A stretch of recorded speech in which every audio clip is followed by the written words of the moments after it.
السلام علیکم ورحمۃ اللہ وبرکاتہ۔ محترم ناظرین کرام، AIMIM کے قومی صدر و رکن پارلیمنٹ اسد الدین اویسی نے کہا کہ وقف ترمیمی بل اپنی موجودہ شکل میں سماجی عدم استحکام کا باعث بنے گا کیونکہ اسے مسلم کمیونٹی نے مسترد کر دیا ہے۔ پارلیمنٹ کے بجٹ اجلاس میں صدر جمہوریہ کے خطاب پر بحث میں حصہ لیتے ہوئے اویسی نے کہا کہ اس بل کو پوری مسلم کمیونٹی نے مسترد کر دیا ہے اور اس کا نفاذ اس ملک کو 1980 اور 1990 کی دہائی کے اوائل میں لے جائے گا۔ اویسی نے کہا، میں اس حکومت کو خبردار کر رہا ہوں، اگر آپ موجودہ شکل میں وقف قانون لاتے اور بناتے ہیں تو یہ آرٹیکل 25، 26 اور 14 کی خلاف ورزی ہوگی۔ اس سے اس ملک میں سماجی عدم استحکام پیدا ہوگا۔ اویسی نے کہا کہ پوری مسلم کمیونٹی کوئی وقف جائیداد نہیں چھوڑی جائے گی۔ MIM سربراہ نے زور دے کر کہا کہ آپ ہندوستان کو وکست بھارت بنانا چاہتے ہیں، ہم وکست بھارت چاہتے ہیں۔ آپ اس ملک کو 80 اور 90 کی دہائی کے اوائل میں واپس لے جانا چاہتے ہیں۔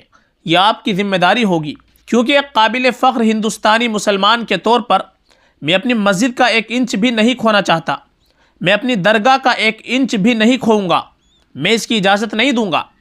مجلس اتحاد المسلمین کے صدر نے کہا کہ ہم اب یہاں آ کر سفارتی بات نہیں کریں گے، یہ وہ ایوان ہے جہاں مجھے کھڑے ہو کر ایمانداری سے بات کرنی ہے کہ میری برادری کو ہندوستانی ہونے پر فخر ہے، یہ میری جائیداد ہے، کسی نے نہیں دی، آپ اسے چھین نہیں سکتے، میرے لیے وقف ایک عبادت ہے۔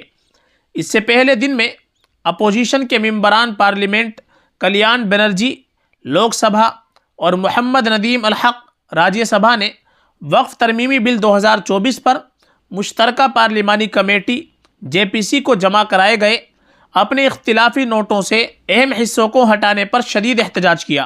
لوک سبھا اسپیکر اوم برلا کو لکھے گئے خط میں ارکان پارلیمنٹ نے الزام لگایا کہ ان کے اعتراضات کو بغیر پیشگی اطلاع یا وضاحت کے من مانی طور پر حذف کر دیا گیا ہے۔ وقف ترمیمی بل کی جانچ کرنے والی پارلیمنٹ کی مشترکہ کمیٹی نے بدھ کو اپنی رپورٹ اور مجوزہ قانون کے ترمیم شدہ ورژن کو اکثریتی ووٹ کے ساتھ منظور کیا تھا۔ اپوزیشن ارکان نے منظور شدہ بل پر سخت تنقید کی، جسے 15-11 ووٹوں سے منظور کیا گیا، اور الزام لگایا کہ یہ غیر آئینی ہے اور مسلمانوں کے مذہبی معاملات میں حکومت کی مداخلت کی اجازت دے کر وقف بورڈ کو تباہ کر دے گا۔